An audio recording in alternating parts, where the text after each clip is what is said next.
She asked, hijab, isn't that oppression? No, it's not oppression, it's covering. The women covering their heads or covering their bodies is not an oppression. Their husband didn't tell them to do that. Their fathers didn't tell them to do that. Their sons didn't tell them to do that. The imam didn't say to do that. God said, for the Muslim ladies, draw your clothing across your bosoms and do not allow your natural ornaments to be shown except to those within your family circle. What are the natural ornaments of women, in case you don't know what they are?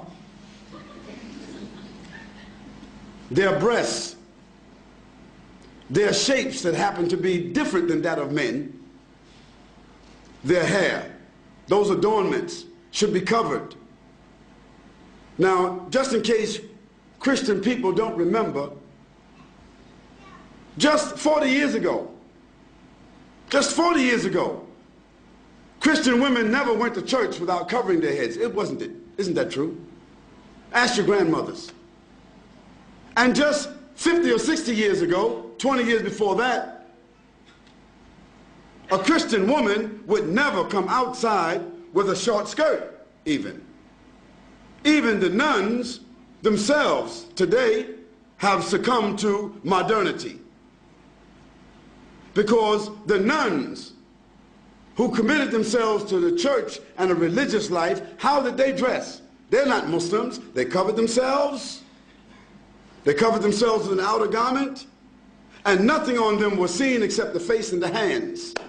So if that was accepted by Christianity, it was accepted by religion. That wasn't something just that Muslim women were told, but Jewish women, Christian women, and Muslim women were ordered to do that in their scriptures. Now the fact that the modern civilizations chose to tell women they don't have to wear that and they can wear bikinis doesn't mean that God is wrong and they are right.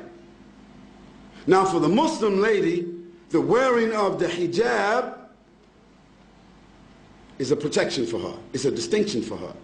Yes, it is a uniform so that she will be known to be a Muslim. She would not be molested.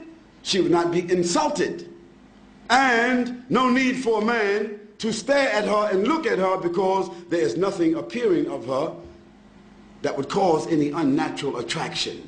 Therefore, it is more than likely she can come and go with decency and dignity, and that her natural ornaments will not create an inordinate liability for her, like so happens when you see women wearing jeans and clothing that seem as if they painted it on themselves. Now all you have to do is look at these two women and you can see the problems that exist. Now of course, it doesn't mean that every woman that doesn't cover herself completely, it doesn't mean that she's immoral. It doesn't mean that. But the Quran gives to the Muslim women what we consider to be an ounce of prevention is worth what? What's the what is it called? An ounce of prevention is worth what? A pound of cure. So just like any one of you, if I asked you, what's your PIN number? You wouldn't tell me. If I came to visit you in your house, you wouldn't have your certificates of deposit in front of me. You wouldn't have your jewels in front of me. You wouldn't have your stack of money or your savings in front of me, distributed just because I'm a friend and everything should be transparent. No, you have those valuables in a place that is safe. Might be a bank, might be a safety deposit box. Well, that's just money.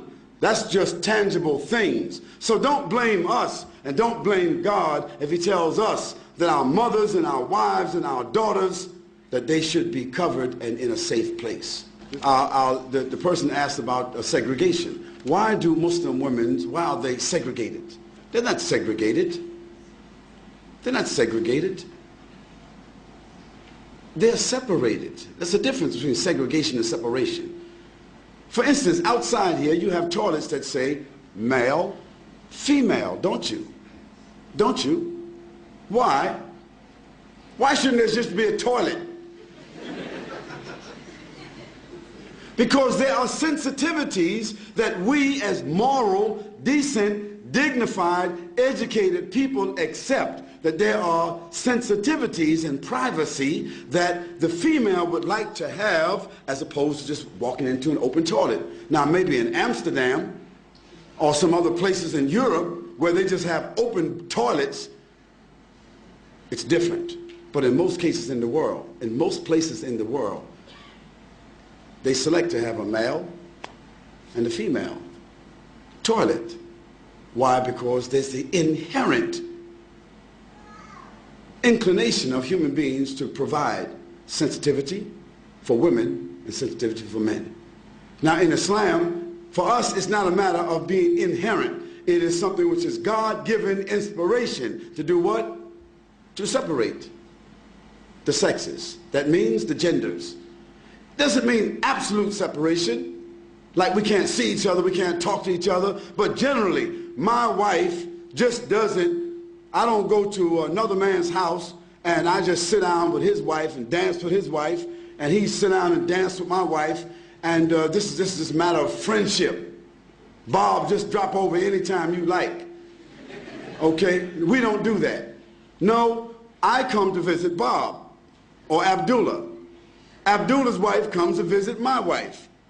I don't socialize with his wife, and he doesn't socialize with my wife. Although there may be occasions where we eat together, our families socialize together, but generally, after boys and girls reach the age of 7, the Prophet said, even if they're brothers and sisters, separate them from the bed. And when they get to the age of menstruation and they realize another level of consciousness, then give them separate rooms. What to do what? To preserve and protect them from tendencies that human beings have, tendencies that has manifested itself in civilizations where they don't do that protection.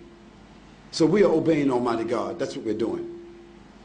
And sometimes we just have to believe what God orders us to do and benefit from the medicine. Sometimes when we don't follow what God tells us to do, then we see later on the reasons why. So we don't apologize for that. We say that it brings us dignity, it brings us distinction. Whether it be the hijab of the women or the separation of the men and the women, it brings us distinction, it brings us dignity and protection and morality, additional morality. That's why we do it.